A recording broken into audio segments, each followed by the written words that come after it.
四國遍路的旅程，在今天不知不覺進入了第15天。在菩提道場愛媛縣的參拜路線中，松山市郊無疑是全88所林場中密度最高，但也最考驗腿力與意志力的一級戰區。清晨，我們轉搭了2趟公車深入山區，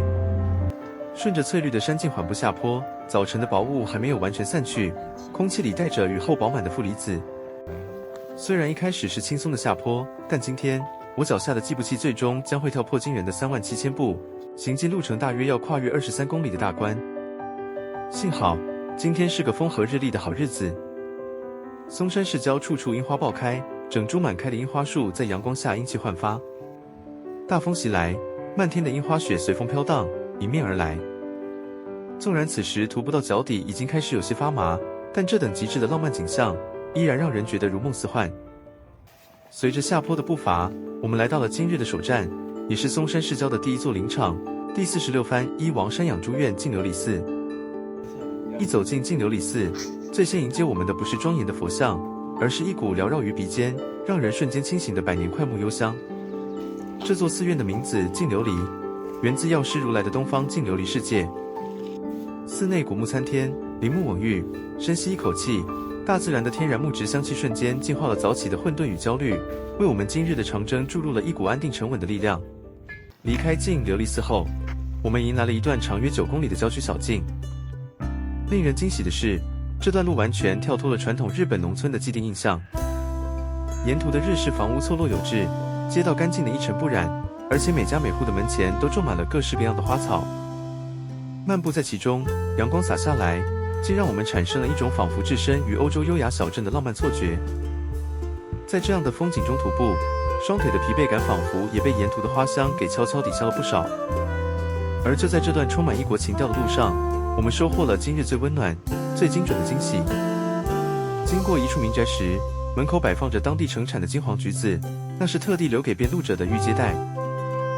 主人家正巧在門前打掃，當他們隔着圍籬聽聞我們是特地從台灣遠道而來挑戰四國遍路的旅人時，老人家立刻露出了無比熱情的笑容，驚呼連連，眼中滿是溫暖。緊接着，我們轉往距離不遠的第47番熊野山廟見院八坂寺。這座寺院與修驗道，也就是山岳信仰，有着極其深厚的淵源。而八坂寺在遍路者中最廣為人知的，是它極具震懾力的空間設計——地獄之門與極樂之門。在參拜路線上，朝聖者必須依序穿過這2道象徵生死與六道輪迴的門扉。當我們踏入昏暗的地獄之門，牆上生動的繪有閻魔大王與刀山地獄的警示景象，強烈的視覺衝擊讓人心生敬畏，內心一凛。而當你深呼吸，抬腳步出極樂之門時，則象徵着在佛菩薩的慈悲下，洗去了一生的罪愆，獲得精神上的新生。這種充滿儀式感的建築設計，讓每一步步伐都多了一分自我反思的歷史厚度。腳步不停，我們接連探訪了2座充滿傳奇色彩的古剎。一般的寺院為了登高望遠，多半建於高處，但第48番青龍山安養院西林寺卻極其罕見地建在比周邊道路還要低窪的凹地。相傳當年這裡遭遇大旱，弘法大師心生慈悲，以手中錫杖狠狠鑿擊地面，清澈的泉水隨之噴湧而出，形成了著名的杖之淵。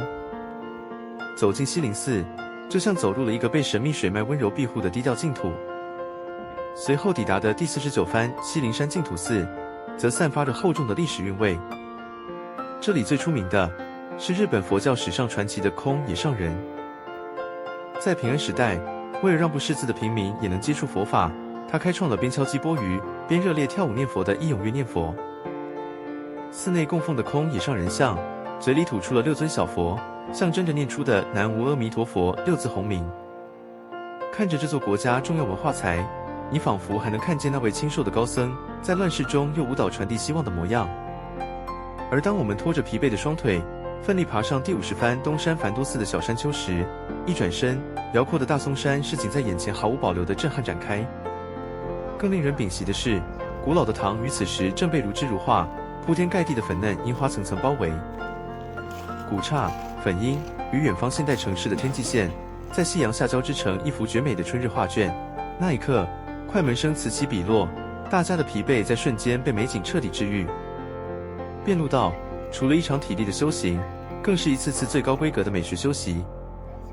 今日參拜的最終站，我們來到了全88處林場中香火最為鼎盛、名氣也最為響亮的第51番熊野山虛空藏院石首寺。石首寺是四國遍路起源傳說衛門三郎的故鄉。相傳他當年因傲慢拒絕了大師，悔恨後苦追大師尋求原諒，最終在死前大師感念其誠心，讓他轉世投胎。而他轉世出生時，手中正死死握着大師當年寫有名字的那顆石頭，石首寺之名便由此而來。因為其深厚的文化遺產與建築之美，石首寺在2009年被選入米其林綠色指南日本，並榮獲了1星評價。穿過兩旁布滿土產店、人聲鼎沸的回廊參道，首先迎接我們的是建於西元1318年、名列日本國寶的仁王門。這座高達7公尺、寬4公尺的巨大雙層歇山式瓦頂建築，木雕工藝精湛至極，完美彰顯了鎌倉時代的力與美。一旁古老的三重塔與鐘樓在夕陽的餘暉下，散發着千年古剎獨有的沉穩氣度。這裡的每一塊護欄、每一根木柱，都散發着令人敬畏的歷史厚度，無聲地記錄着千百年來無數遍路者的願力。完成了6座林場的魔鬼參拜，計步器上的數字最終定格在驚人的34450步。雙腳的痠痛感已經達到了肉體的極限。而我們今晚的終極目標，就是那座傳聞中宮崎駿動畫《神隱少女》中由屋原型的百年古建築稻後溫泉本館。